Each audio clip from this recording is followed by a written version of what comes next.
Air. Kaya yun ang talagang, di ba, na kulit-kulit ko.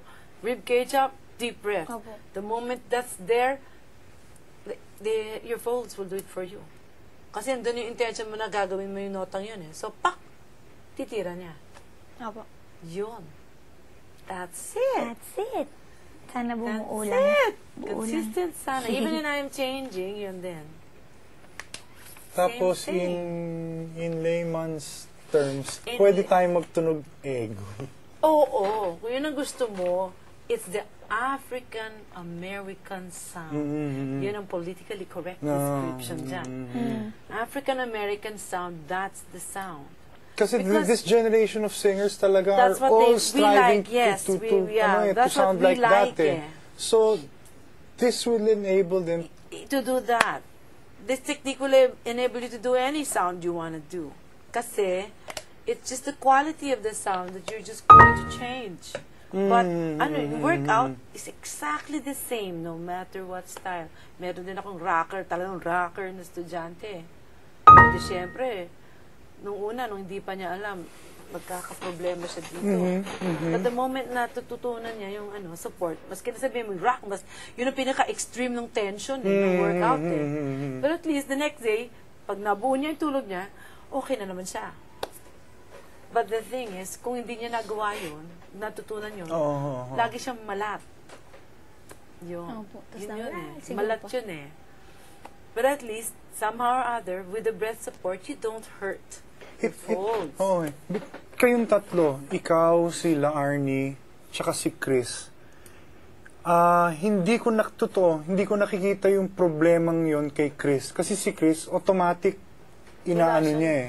Wala siyang Choice. Nililipat niya eh, wala siyang choice. Wala siyang Pero choice. consistent. Pero with you, and unfortunately, kahapon kay La Arnie sa Uber, ano ba yung kinanta namin ni La Arnie? Yung kay Regine. Yung nakita ko kanina. Ano yun? Ano yun? Ano yun? Don't wanna miss a thing? No. On the wings of love? Nakita ko kahapon. Oo, lyrics ano niya. yung kinakanta ni La Arnie kahapon? Hindi ko nasulat eh. Mamaya, tawagin natin siya. Oo para maayos natin. Kay So, ensayo kami. Always Be My Baby kay You always be my baby si Chris, no, ni Mariah. Tapos sila Arnie, yung kanta ni Regine na yun na nasa F. No? So she was doing this, mataas talaga.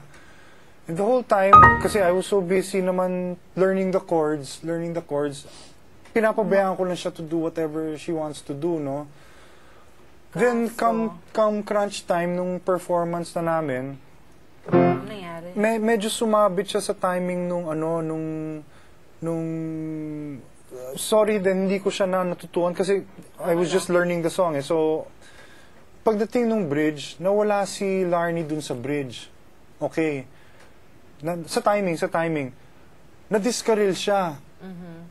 So, Then, yung mix niya, hindi na niya na-focus. Panic na, okay. So, sabi ko, sige, sa lublob ko, iraos lang natin. So, since hindi niya na-ensayo with the mix, she felt so, laglag na yung feeling niya, na ang nangyari, iniraos lang niya. Whereas sana, kung na-ensayo niya with that mix, from the start, so, she felt so down after. Ako rin naman, sa totoo lang, sayang. Pero sabi ko, yun ang nangyari. That's what you practice kasi with the song eh. Yung breath. Diba, lagi kong pinagdidinan. San hihinga. Because yun eh, pag hindi mo na paghandaan, paano ka ngayon magmimix na mabuti? Wala yung air supply. Diba yung ganon? That's what's critical. So nangyari, on and off switch ang nangyayari tuloy eh. It's either, birit na birit, using the TA. Kaso, Hurt. pagka naman na-discarril or biglang wala na. Discarril meaning, paano kung biglang napagod? Paano kung biglang so, on-off switch Na ano po nangyayari, siya sa- hindi, Sa timing ng tugtog. nalito siya eh. Kasi feel na niya nung time na yun, ano na siya eh. Pero madalas po siyang maano talaga ng tugtog, Sa di ba? timing. Doon po talaga Sa siya timing. na, ano, Minsan sa timing. na-involve siya, Unfortunately, nag-hold oo, siya. oo. Oo. Madalas po, kasi mabagal po